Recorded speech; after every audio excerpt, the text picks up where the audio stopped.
इस प्रकार से भक्ति करनी चाहिए महाराज। और आज ध्रुव जी महाराज ने आज घर से बाहर चल देते हैं। जब घर से बाहर ध्रुव जी महाराज जाने लगे तो माने सुरुचि ने उनको आज्ञा दी थी, हे नारद जी महाराज मैं तपस्या करने के लिए जा रहा हूँ। अरे बेटा, तपस्या करने के लिए तो मंत्र की आवश्यकता पड़ती है, दीक्षा लेनी पड़ती है। कौन से मंत्र का जाप करना है, कौन से आसन में बैठना है, कौन सी प्रक्रिया से रहना है, क्या आहार में पाना है, क्या नहीं खाना है, ये सब पता होना चाहिए। तुमको क्या पता है इस बात की? तो ध्रुव जी महाराज बोले ये सब मुझे नहीं पता है, पर मुझे एक बात पता है कि मैं सच्ची लगन से जब बैठूंगा, कुछ भी मंत्र जाप कर लूंगा तो मुझे भगवान जरूर मिलेंगे। हाँ बेटा, मिलते तो जरूर हैं, लेकिन गुरुदेव के द्वारा कोई मंत्र दीक्षा जब मिल जाती है तो भगवान शीघ्र ही मिलते हैं। और अपने मन मुताबिक जो कार्य किया जाता है उसमें थोड़ा विलंब लग सकता है भगवान को प्राप्त करने में। ध्रुव जी महाराज बोले ठीक है गुरुजी, आप ही मेरे गुरुजी बन जाओ, और आपसे अच्छे गुरुजी कौन होंगे। और देखो एक बात सत्य यह है कि जिनको नारद जी मिल जाते हैं ना संसार में, जिनको नारद जी का दर्शन हुआ, चाहे वो राक्षस हो और चाहे वो भक्त हो, जिसे नारद जी का दर्शन हुआ उसे भगवान का दर्शन अवश्य हुआ है। ऐसा तुम एक व्यक्ति नहीं बता सकते, ऐसा कोई एक भक्त नहीं बता सकते जिसे नारद जी मिले हो और उसने भगवान का दर्शन न किया। नारद जी कौन है? नारम ज्ञानम ददाति इति नारद, जो अज्ञान का खंडन कर दे उन्हें नारद कहते हैं। अज्ञान का खंडन कर दे, अज्ञान को जो दूर कर दे, ज्ञान का प्रकाश हृदय में भर दे, वही नारद है। और नारद जी का अर्थ हमारे ब्रजमंडल में बड़ा अच्छा बताते हैं, कहते हैं नारद जाकी बात कोई रद्द ना कर सके, ना देवता ना राक्षस कोई ना रद्द कर सके, जिसकी बात कोई काट नहीं सकता उसको कहते हैं नारद। प्रेम से बोलो राधे राधे। अच्छा, किसकी बात नहीं काट सकते कोई संसार के लोग? ज्ञानी व्यक्ति की, जो ज्ञानी होगा उसकी बात कोई नहीं काटेगा। कहने वाले सही कह रहे हैं, अच्छी बात है। और भैया जो मूर्ख प्रवृत्ति के होते हैं, जिन्हें ये नहीं पता कहना क्या क्या नहीं कहना है, करना क्या क्या नहीं करना है, वो तो उनके मुख से तो कहीं की भी अच्छी बात भी निकल जाए तब भी लोग विश्वास नहीं करते, कहते अरे भैया ऐसे ही है, इनका क्या भरोसा, होता नहीं होता। तो कहने का अभिप्राय ये है, तो ज्ञानी है नारद जी, और नारद जी की बात कोई भी टालता नहीं है। अब नारद जी महाराज गए और जा करके नारद जी ने क्या किया, ध्रुव जी महाराज को आज मंत्र दिया। और शास्त्र कहता है गुरु बिन भवनिध तरह न कोई, जो विरंच शंकर सम हुई। गुरुदेव भगवान के बिना तो कोई भी नहीं तर सकता है संसार, और गुरुदेव की जरूरत पड़ती ही है हर किसी को। कोई भी काम करो, प्रेम से बोलो राधे राधे। संसार का कोई भी कार्य करो, उसमें गुरु की आवश्यकता पड़ती है। गुरु माने होता है जो ज्ञान देता है, उसे गुरु कहते हैं।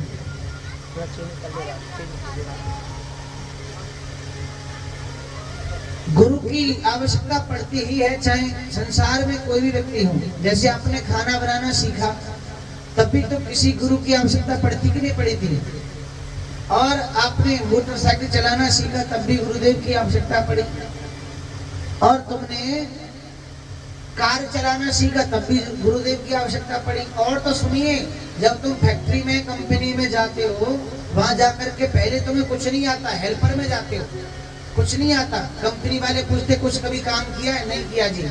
अच्छा, तो वहां कोई सिखाने वाले भी होते, भाई ऐसे नहीं, ऐसे फार्म भरते हैं, ऐसे लिस्ट बनाते हैं, ऐसे पेमेंट का सबका ऑप्शन आता है, इस तरह से कंप्यूटर चला जाता है, सबको पेमेंट दी जाती है। होता नहीं होता, सब सीखना पड़ता है।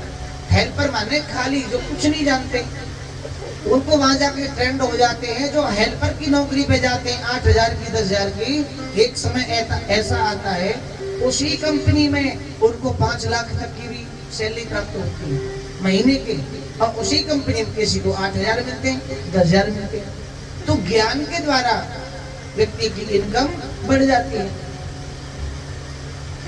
इसी प्रकार से गुरु की आवश्यकता पड़ती है। जो ज्ञान देते हैं संसार में वो गुरु होते हैं। किसी भी प्रकृति का ज्ञान नहीं, किसी भी चीज का ज्ञान नहीं, मोटरसाइकिल चलाना, कार चलाना, पढ़ना लिखना, शिक्षा प्राप्त करना, अंग्रेजी बोलना सीखना, स्कूल में जानते हैं वो जो ज्ञान मिलता है वो भी गुरुदेव के द्वारा ही मिलता है, वो भी गुरु होते हैं। अच्छा, आज के समय कोई गुरुजी नहीं बोलते जो स्कूल में पढ़ने जाते हैं, पर हम तो तुम्हें सत्य बताएं, जब हम पढ़ने जाते थे तो हम तो अपने गुरुजी को गुरुजी ही बोलते थे, आचार्य जी बोलते थे उनको।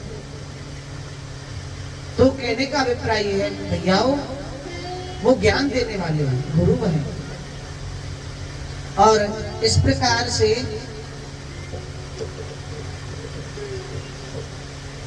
ध्रुव जी महाराज से कहा कि गुरु बिन भवनिधि तरहि न कोई, गुरुदेव के बिना भवनिधि से, संसार से कोई भी नहीं तर सकता।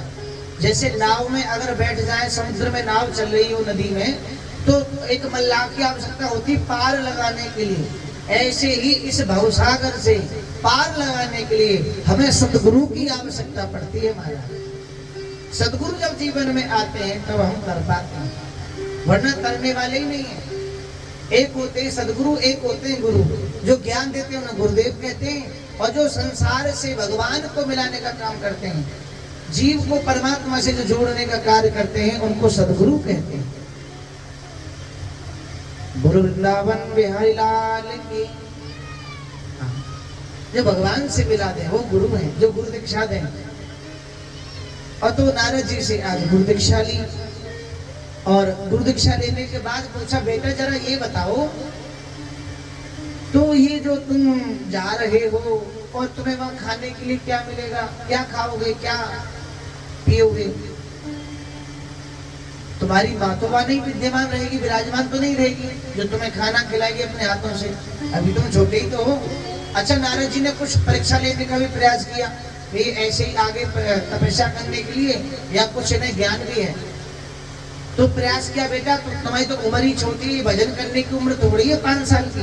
ध्रुव जी महाराज बोले, मेरी मैया ये कहती है कि भजन करने की कोई उम्र ही नहीं होती है, कोई उम्र नहीं होती है। 5 साल में भजन करो, 2 साल में करो, 10 साल में करो, 100 साल में करो, जब मिल जाए, जब मौका मिले तभी भजन करो, भजन करने की उम्र नहीं होती है। बोले वाह बेटा वाह, बहुत अच्छी बात कही। अच्छा बेटा जरा ये तो बताओ, जंगल में जब तुम रहोगे तो क्या खाओगे? कुछ खाने के लिए तो है नहीं जंगल में। ध्रुव जी बोले, जब दांत नहीं तब दूध दियो, अब दांत दिए तो कछु और भी दे। हाँ, जब मेरे दांत नहीं थे ना गुरु जी, तो मैं अपनी मैया का दूध पीता था। अब भगवान ने दांत दे दिए, 5 साल का हो गया, तो खाने पीने की व्यवस्था जरूर करी होगी कहीं ना कहीं। तो अब तो बोले तो फिर, अरे वो तो ठीक है, लेकिन बना के देने वाला कौन है ये तो बताओ। तो ध्रुव जी कहने लगे, ध्रुव जी कहने लगे कि बना के देने वाला कोई हो या ना हो, मैं वृक्षों के फल खा करके और पत्ते खा करके और छाल खा करके, नदी का जल पी करके तपस्या करूंगा, तब तो भगवान मिलेंगे ना। पेट ही तो भरना है। एक तो खाने के लिए जीने वाला व्यक्ति होता है संसार में, जो खाने के लिए जीता है। सुबह भी खाता, दोपहर को भी खाता, फिर शाम को 4 बजे, दोपहर को 4 बजे भी खाता, फिर शाम को 5-6 बजे भी नाश्ता चाहिए, 10 बजे भी फिर खाना चाहिए, 11 बजे फिर दूध चाहिए, 10-12 बार खाता कम से कम दिन में। वो खाने के लिए जी रहा है, वो जी ही खाने के लिए रहा हमारा। और एक ऐसा होता है कि जीने के लिए खाते हैं, जिन्हें संत वगैरह कहते हैं। भोजन मिल गया, 2 टाइम भोजन मिल गया, बहुत है।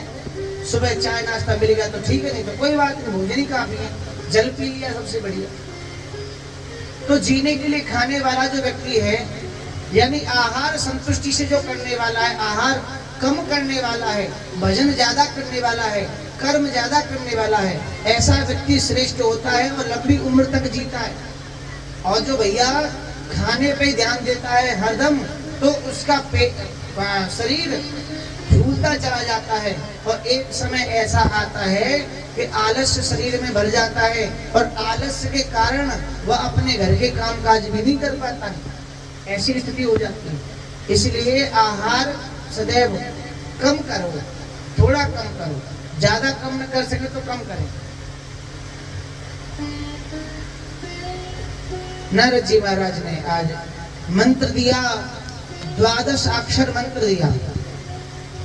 इतिहास पुराणादि भेदम शास्त्रम विधि विना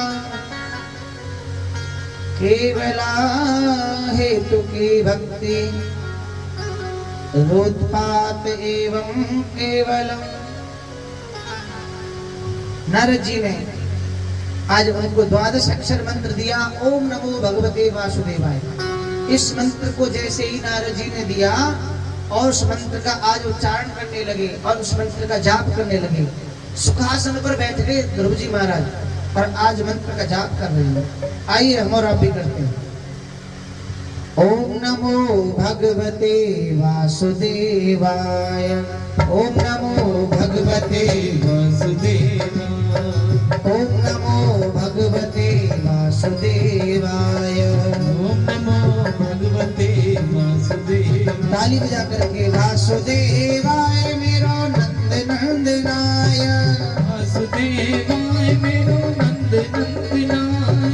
वासुदेवाय मेरो नंद नंदनाय। वासुदेवाय मेरो नंद नंदनाय। ओम नमो भगवते वासुदेवाय। नमो भगवते वासुदेवाय। हाँ जी, ओम नमो भगवते वासुदेवाय। ओम नमो भगवते हरि बोल।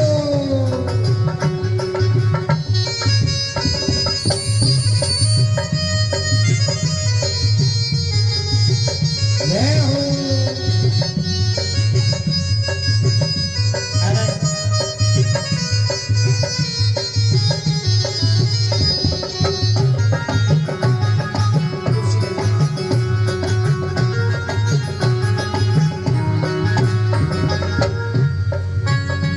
ओ वासुदेवाय मेरो नंद नंदनाय। सब गाओ। वासुदेवाय मेरो नंद नंदनाय। वासुदेवाय मेरो नंद नंदनाय। वासुदेवाय मेरो नंद नंदनाय। हाँ जी, ओम नमो भगवते वासुदेवाय। ओम नमो भगवते वासुदेवाय। ओम नमो भगवते वासुदेवाय। ओम नमो भगवते वासुदेवाय। वासुदेवाय मेरो नंद नंदनाय। वासुदेवाय मेरो नंद नंदनाय। वासुदेवाय मेरो नंद नंदनाय। वासुदेवाय मेरो नंद नंदनाय। ओम नमो भगवते वासुदेवाय। ओम नमो भगवते वासुदेवाय। ओम नमो भगवते वासुदेवाय।